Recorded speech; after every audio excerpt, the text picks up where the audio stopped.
creates a new moment. You know, music is a phenomenon of now, and only now.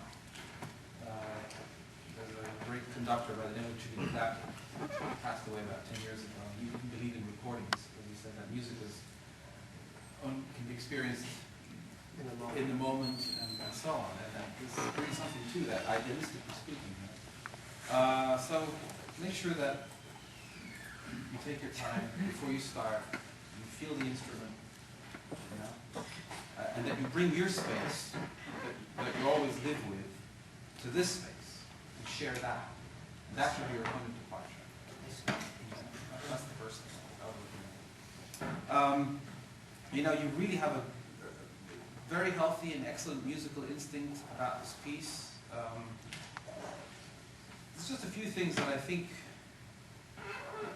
consciously or subconsciously, I know you're trying to express, but maybe just a little bit more awareness would help you to bring it out a little bit more. So much in technique, when we practice technique and when we try and get control of the instrument, so much emphasis is put on evenness. And that is obviously the fundamental that is necessary, very basic evenness, so that things don't sound quirky and out of place and messed up and stuff like that. However, there is within a gradient of bad unevenness, once things are even and have a basic level of proficiency, inside that you have to find an endless array of micro unevennessness, okay, which is the constant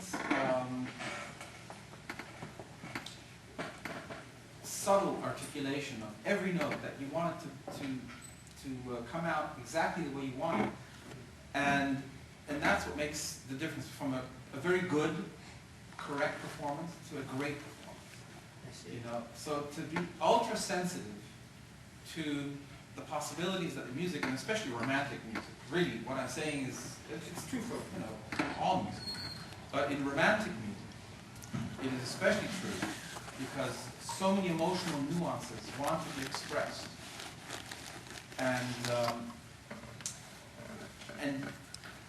we need to have the tools for it, but first the awareness of it. And then from that, the tools I believe you have. So let's put it into practice. What am I talking about? So why don't you start? Why don't you start from the top? And so the first thing, the waltz, it has to have a little bit of an it has to have a pulse. Like the da, da, da, da. Those other two beats are a little bit ambiguous. Strictly speaking, the waltz always the second beat is a little bit ahead. But it's a philosophical thing to contemplate, and sometimes it permeates your playing spontaneously. Don't do it mechanically. Don't do it because I said so. Okay. It's something to understand on a deeper level. That the rhythm of the waltz, the pulse of the waltz, is da, da, da, da, da, da, da. It's not da, da, da, da. It has a forwardness and a backwardness. Imagine, those ladies with the big dresses. You can't keep perfect time with those big dresses. It's impossible. So it has to have a little, there's a sway. There's a sway that you want to have. It has to arrancar. It has to, at the beginning, it doesn't just start like a Prius. I heard that it just boom, they right away. First gear, second gear. You got to ease into the rhythm. Okay, give it a try.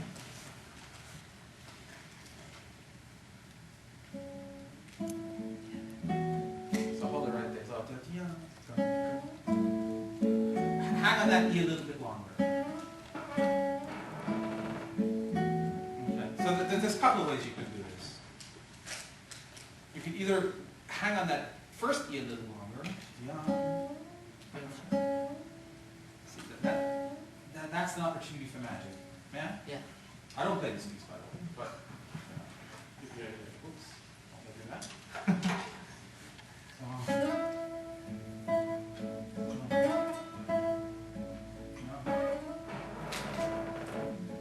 See, here.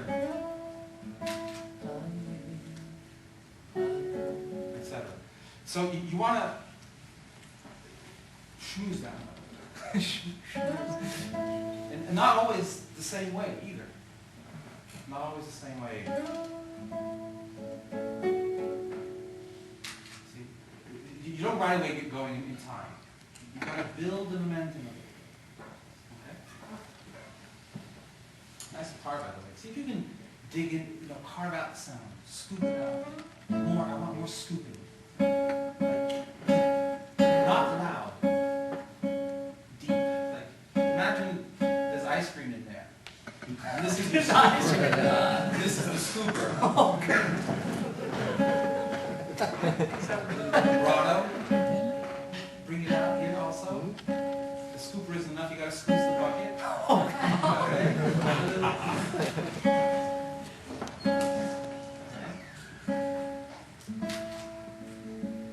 Okay. Good.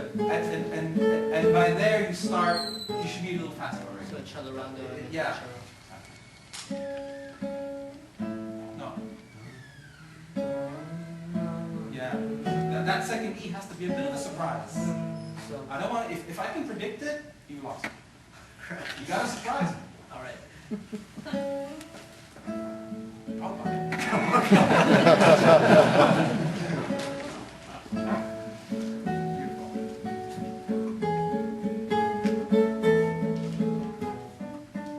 Okay, that's beautiful. That's the question, that's the answer.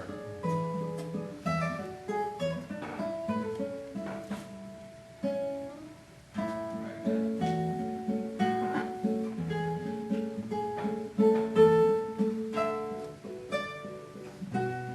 Okay, so here, this is the conclusion of the phrase.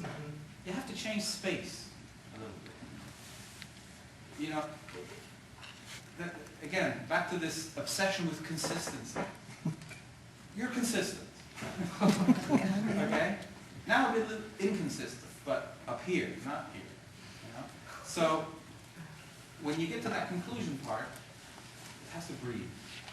Change the mental space a little bit. When you approach it, in other words, romantic music is very often programmatic. Even non-romantic music, Baroque music is also programmatic, especially Bach, but in a very internal way, in different ways. But romantic music, it's almost movie, it's almost music to a possible film. They just didn't have movies then. But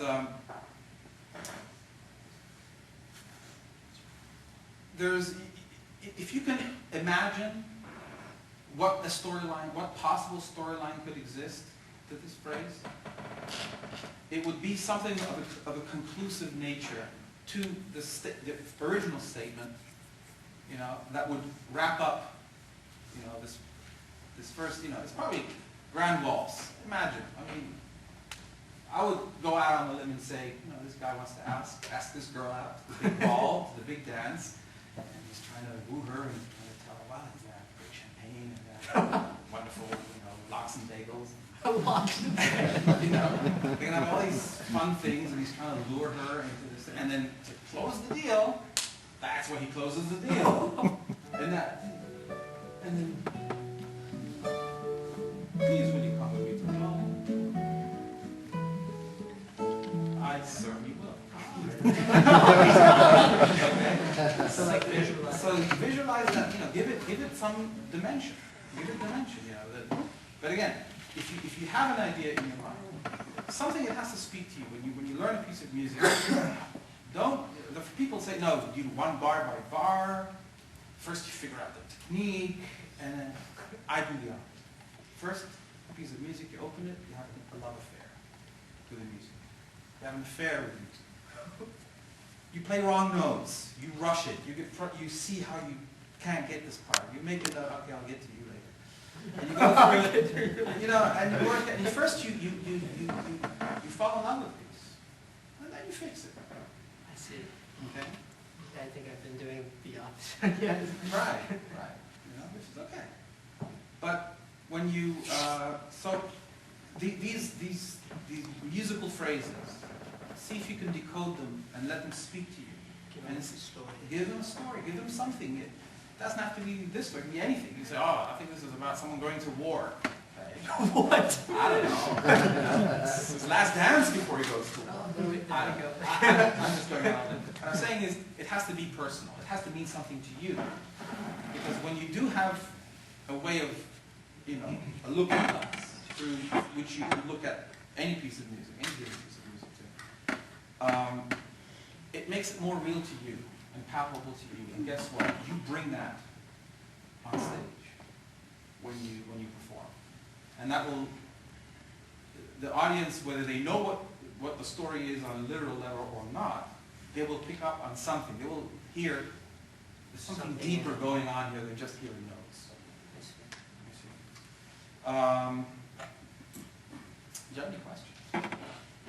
No, I think that's something that, yeah, I probably should definitely, like the visualization, like that's something that I haven't done. Yeah. I think that gives me the more emotional, more real interpretation of the music Yeah. with that kind of attitude and music. So Yeah. I understand what you're saying. Excellent. Let's see. Play it from this. Why don't you continue playing from where I stopped you?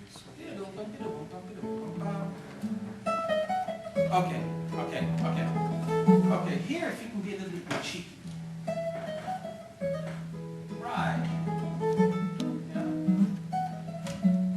Beautiful. Excellent.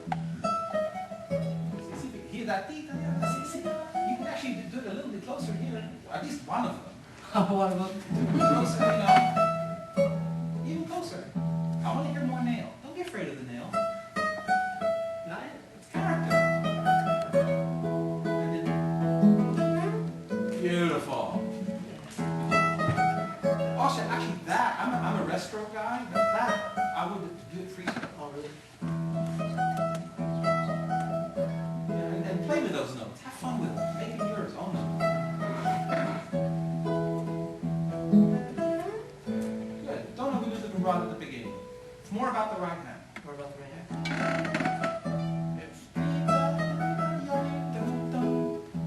And push that. And then pull back. But before that, that's a big pull back. Even that, a little one. So push here. But squeeze the first note a little bit. Yeah.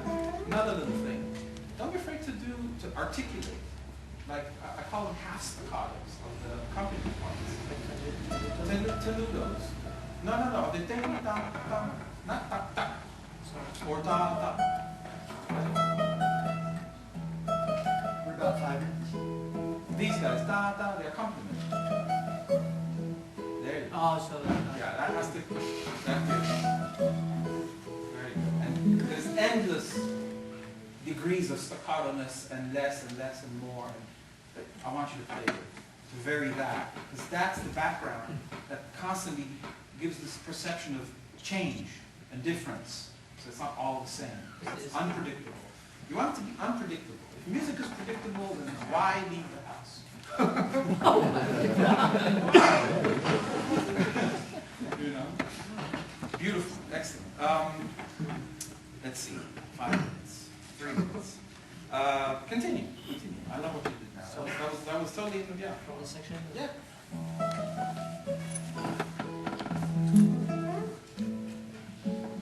That crescendo could be a bit more convincing, more substantial. Yeah, but that arpeggio, dig in more. But, okay.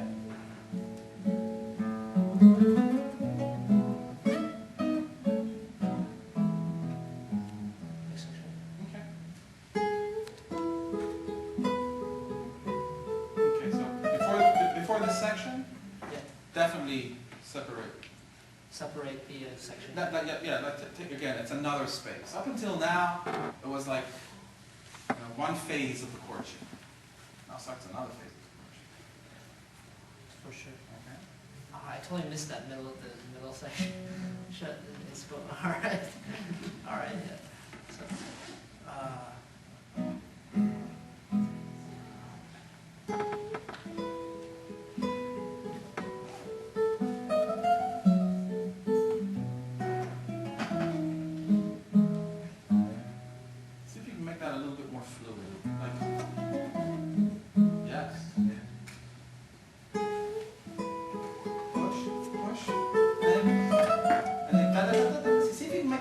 No. Yeah. More nail. Yes. And free stroke. That's it. Yeah. You get faster. You get more speed, and it's more picaresca.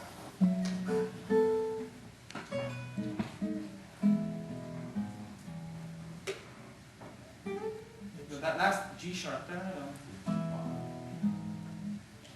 could. Yeah, a little bit. A little bit. Just more consistent there. Gotta be. Gotta be. And again, that E. That was too contrived now. Yam, bam, E.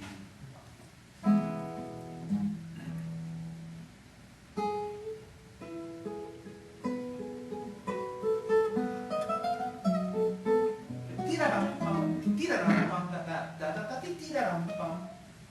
Yeah. Tiraram-pam. Yeah.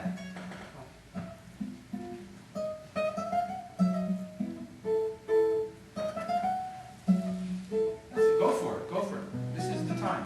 Tiraram. Yeah. Okay. Even if you're speeding up, don't throw notes away. Don't throw notes away. In the respect you have for them. In other words, if you're doing them fast, they need to know they're going to be rushed, not thrown away. All right. You know what I mean? It was just whatever.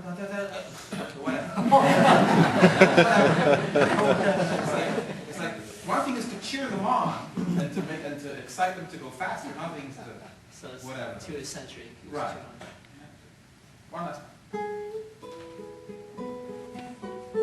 Yeah, da-dum-bum, even those da-dum-bum,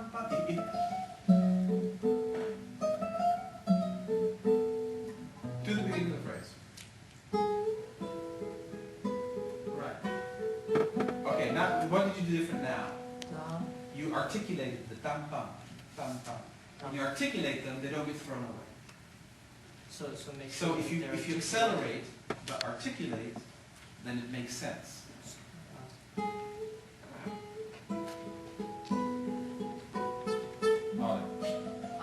Okay, I see. Okay, Yeah. cool. I think we're, Yeah, that's. yes, great.